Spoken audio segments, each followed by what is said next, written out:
jump into our friend we were talking about backstage. The handheld I saw you grabbing onto at the top of the show. Oh, yawn. Oh, how can one cope with such a huge device? Yes. Oh.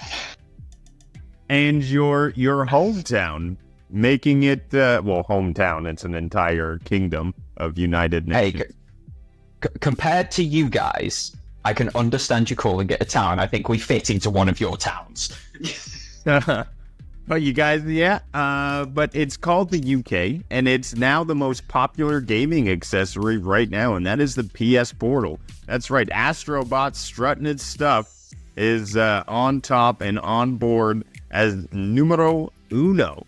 An enormous 33% of you polled and said you had zero interest in this device. Well, it turns out you're the minority. And really, that's what we saw. The voices of the internet were saying, what is this device? Who's going to use this? What's the application? Well, when it hits the open market, it looks like the critics were wrong on this one.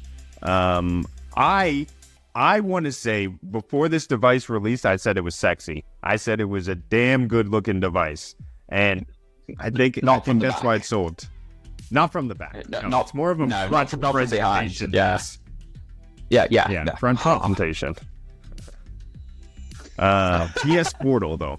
Number one selling device, accessory in the UK. Why do you think it's doing so well?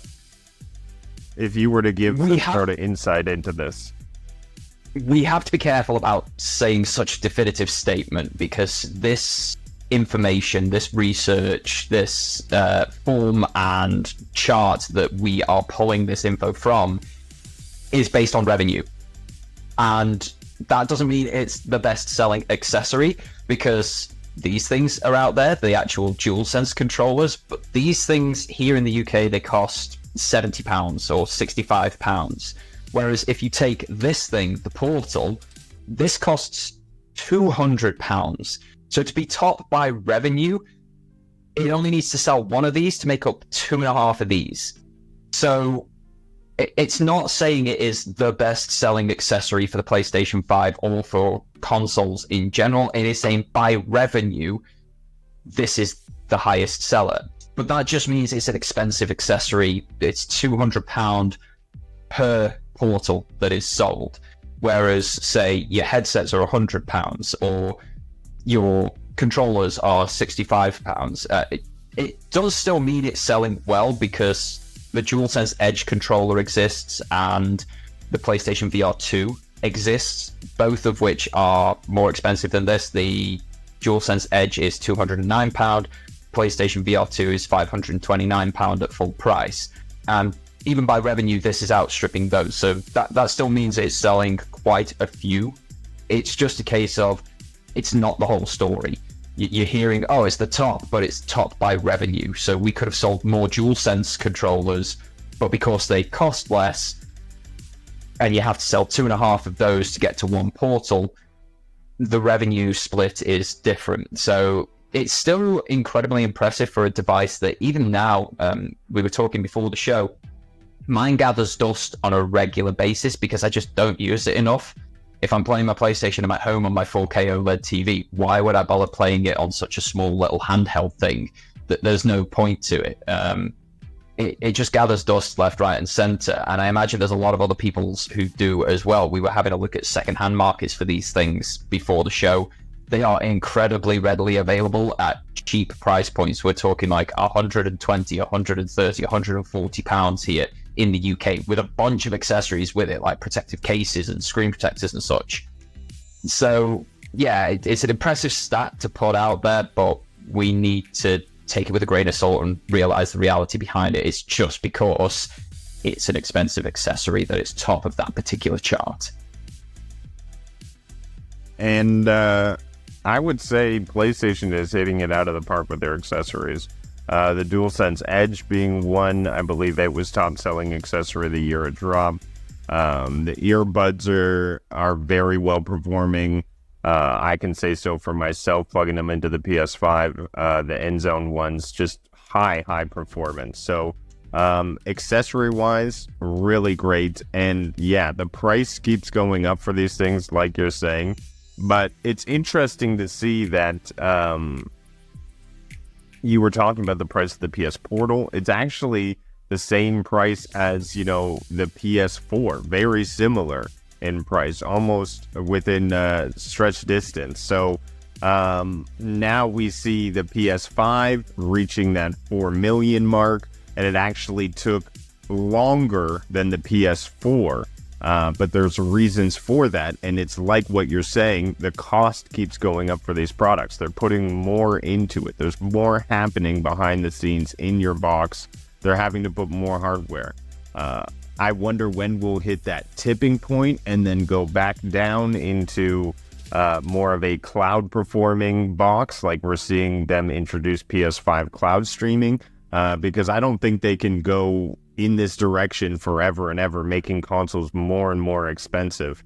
How do you feel about this? Because obviously PlayStation is looking at these numbers and saying it took us longer to hit this milestone, but at the same time, they made more money on the way.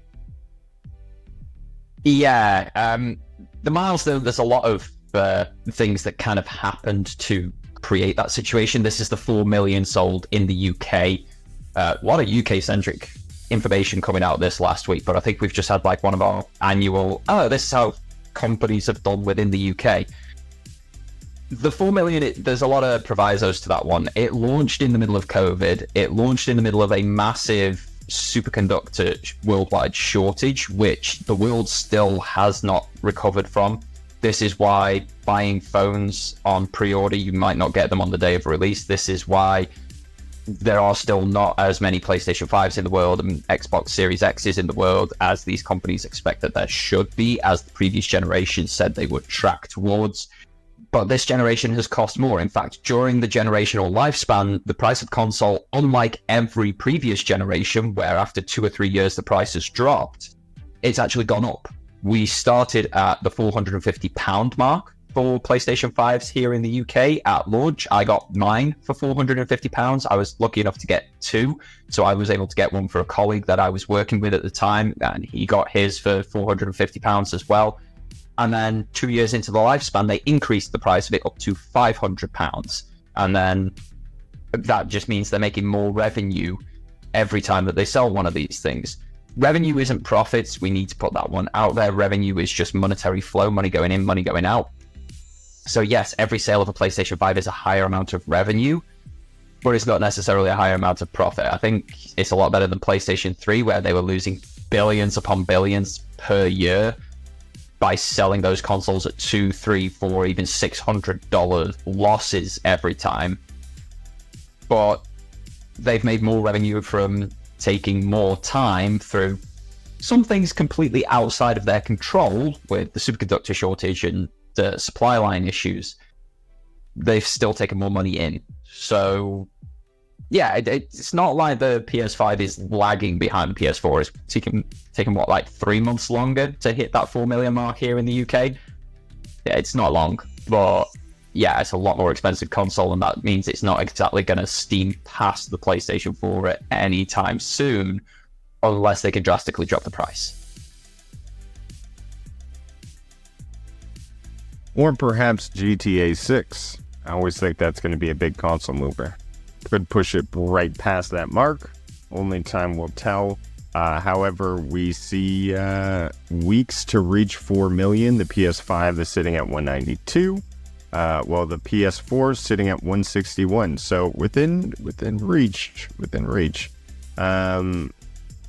PS2 took 114 weeks, which is extremely impressive. And the Nintendo Wii, what a console mover. But that's what happens when you innovate, right?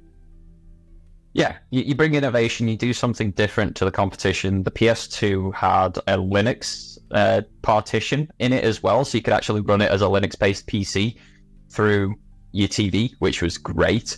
So that gave that a few more legs. The Wii, everybody could get involved with because it was motion controls. These things take off. A little bit of innovation goes a long, long way. But yeah, it's still very impressive. 6 months behind with stock shortages and superconductor shortages that the company is still dealing with. If the PlayStation 5 had the supply from day one, it would probably be surpassing the PlayStation 4 and maybe even aiming for the PS2 in terms of total units sold. Well, I think the PS Portal will outdo them all. Just give it some time. Unfortunately, I think you might be right. Yeah.